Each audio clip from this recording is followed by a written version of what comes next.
ঊনবিংশ শতাব্দীর বাংলা এমন এক যুগ যখন প্রতিভা জন্ম নিত, কিন্তু সমাজ তাকে প্রায়ই একা ফেলে দিত। একদিকে মাইকেল মধুসূদন দত্ত, যিনি বাংলার সাহিত্যের বিদ্রোহী, অমিত্রাক্ষরছন্দ্রের জনক, যিনি শব্দ দিয়ে নতুন জগৎ গড়েছিলেন। আরেকদিকে ঈশ্বরচন্দ্র বিদ্যাসাগর, যিনি বিদ্যার সাগর, দয়ার অতুল সিন্ধু, যিনি নীরবে মানুষের জীবন বাঁচাতেন। দুজনের মধ্যে ছিল চরিত্রের আকাশ পাতাল ব্যবধান, তবু তাদের মধ্যে গড়ে উঠেছিল এক অদ্ভুত, অসম্ভব গভীর বন্ধুত্ব। একজন দিয়েছিলেন অমর কাব্য, আরেকজন বারবার দিয়েছিলেন নতুন জীবন। কিন্তু ইতিহাসের নিষ্ঠুরতা এখানেই। যখন কবি জীবনের শেষ প্রান্তে দাঁড়িয়ে একাই লড়াই করছিলেন, তখন শুধু একজনই এসেছিলেন, আর যখন তিনি চলে গেলেন, তখন অনেকে এসেছিল শুধু তার নামের ওপর একটি স্মৃতিফলক বসাতে। আজ আমরা সেই গল্প শুনব, যেখানে ত্যাগের চেয়ে বড় কোনো কথা নেই, আর বন্ধুত্বের চেয়ে গভীর কোনো সম্পর্ক নেই। মন দিয়ে শুনুন, কারণ এই কাহিনী শেষ হলে আপনার হৃদয়ে এক অদ্ভুত ভার অনুভব করবেন। মহাকবি মাইকেল মধুসূদন দত্ত ঝোড়ো হাওয়ার মতো খ্যাপা পাগলা বাউন্ডুলে একটা মানুষ। তিনি ফ্রান্সে আছেন ফরাসিনীর স্ত্রীকে নিয়ে, হাতে টাকা পয়সা নেই, জেলে যাবার জোগাড়। অন্ধকার ঘরে খালি হাতে বসে আছেন, হাতে এক ফোঁটা টাকা নেই। স্ত্রী রেবেকা ও ছেলে মেয়েরা অনাহারে। সমাজ তাকে ত্যাগ করেছিল, বন্ধুরা দূরে সরে গিয়েছিল, কেউ আসেনি, শুধু একজন, ঈশ্বরচন্দ্র বিদ্যাসাগর, যিনি সবসময় পাশে ছিলেন। মাইকেল চিঠি লিখলেন ঈশ্বরচন্দ্র বিদ্যাসাগরকে। বিদ্যাসাগরের নিজের অবস্থাও তখন খারাপ ছিল, তবু তিনি ধার কর্জ করে কাগজপত্র বন্ধক রেখে টাকা জোগাড় করলেন এবং পাঠিয়ে দিলেন বন্ধু মাইকেলের কাছে। সেই টাকা হাতে পেয়ে মাইকেল চিঠি লেখেন বিদ্যাসাগরকে। চিঠিটা ছিল এই রকম: প্রিয় বন্ধু, গত মাসের 28 তারিখ রোববার আমি বসে আছি আমার ছোট্ট পড়ার ঘরটিতে। এই সময় আমার স্ত্রী কাঁদতে কাঁদতে এলো আমার কাছে এবং বলল, ছেলেমেয়েরা মেলায় যেতে চাইছে, কিন্তু হাতে আছে মাত্র 3 ফ্রা।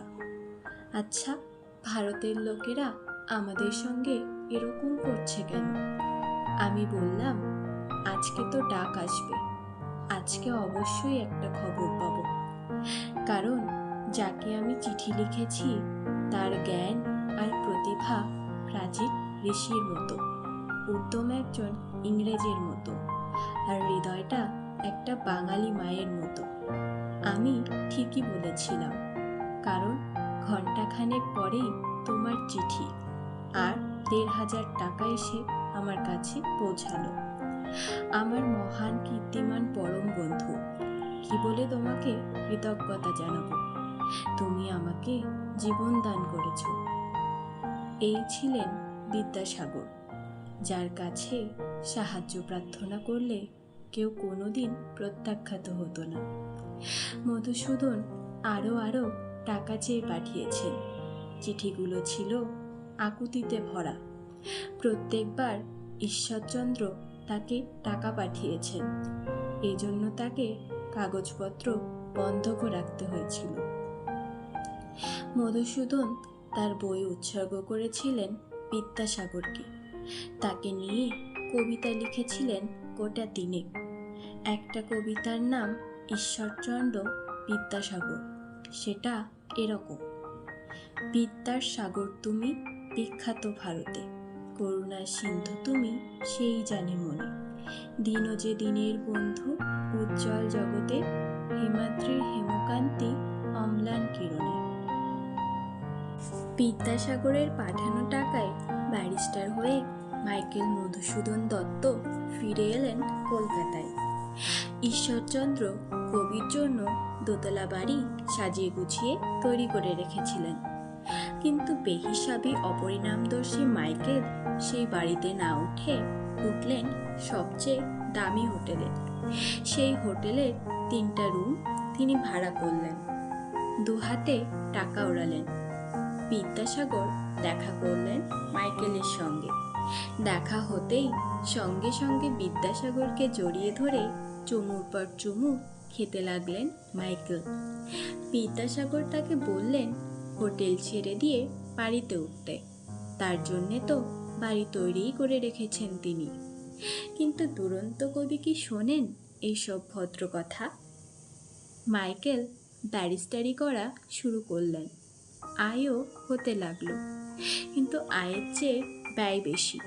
বন্ধুবান্ধব নিয়ে হইচই খানাপিনাতেই তার ব্যয় হচ্ছে সব। কিছুদিনের মধ্যে আবার টাকার অভাব দেখা দিল মাইকেলের। আবার হাত পাতলেন বিদ্যাসাগরের কাছে। বিদ্যাসাগর মাইকেলকে খুবই স্নেহ করতেন। লোকে তাকে বলতো, মাইকেলকে টাকা দেন কেন, সে তো আপনার ঋণ শোধ করতে পারবে না। বিদ্যাসাগর জবাব দিতেন, মাইকেলের কাছে বাংলা কাব্য সাহিত্যের যে ঋণ, সেটাও তো কেউ শোধ করতে পারবে না। আমার কাছে তার ঋণ সে তুলনায় কিছুই না। মাইকেল বিদ্যাসাগরকে চিঠি লিখেছিলেন, দুটো ব্যাপারে আমার বিশ্বাস অটল, ঈশ্বরের ওপরে আর ঈশ্বরের পর আপনার ওপরে। বিদ্যাসাগরকে মাইকেল বর্ণনা করেছেন এ যাবৎকালে সর্বশ্রেষ্ঠ বাঙালি হিসেবে। বিদ্যাসাগর মাইকেলকে খুব স্নেহ করতেন, কিন্তু শেষ পর্যন্ত মাইকেলের এই অমিতবায়ী স্বভাব তার ধৈর্যের সীমা ছাড়িয়ে গিয়েছিল। এরপর 1873 সালের 29শে জুন আলিপুর জেনারেল হাসপাতালে প্রায় বিনা চিকিৎসায় অর্থাভাবে মাইকেল মধুসূদন দত্ত চলে গেলেন। জীবনের শেষ মুহূর্তে যখন তিনি একাই লড়াই করছিলেন, তখন শুধু বিদ্যাসাগরই বারবার এসেছিলেন।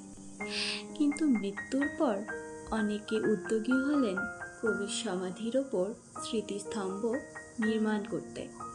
তারা গেলেন বিদ্যাসাগরের কাছে চাঁদা চাইতে। বিদ্যাসাগর শান্ত অথচ গভীর বেদনায় বললেন, দেখো, প্রাণপণ চেষ্টা করে যার জানটা রাখতে পারিনি, তার হাড় রাখবার জন্য আমি ব্যস্ত নই। একটি বাক্যে তিনি সমস্ত ইতিহাসের নিষ্ঠুরতা আর মানুষের স্বার্থপরতা ধরিয়ে দিলেন। জীবন বাঁচাতে যিনি একা দাঁড়িয়েছিলেন, মৃত্যুর পর নাম রক্ষা করতে তিনি আর এগোননি, কারণ তার কাছে মানুষের জীবন ছিল স্মৃতিফলকের চেয়ে অনেক বড়। এই গল্প আমাদের শেখায়, সত্যিকারের মহত্ব কখনো দেখানোর জন্য হয় না, এটা নীরবে হয়। বিদ্যাসাগর দিয়েছিলেন অর্থ, সময়, ধৈর্য এবং অসীম স্নেহ। মাইকেল দিয়েছিলেন বাংলা সাহিত্যকে নতুন প্রাণ। দুজনেই অমর, কিন্তু তাদের বন্ধুত্বের মধ্যে লুকিয়ে আছে এক চিরন্তন সত্য। মানুষ যখন পড়ে যায়, তখন কজন সত্যি করে হাত বাড়ায়। আপনার কাছে এই কাহিনী কি শেখালো জানান। ভালো লাগলে লাইক করুন, শেয়ার করুন এবং চ্যানেলটা সাবস্ক্রাইব করুন।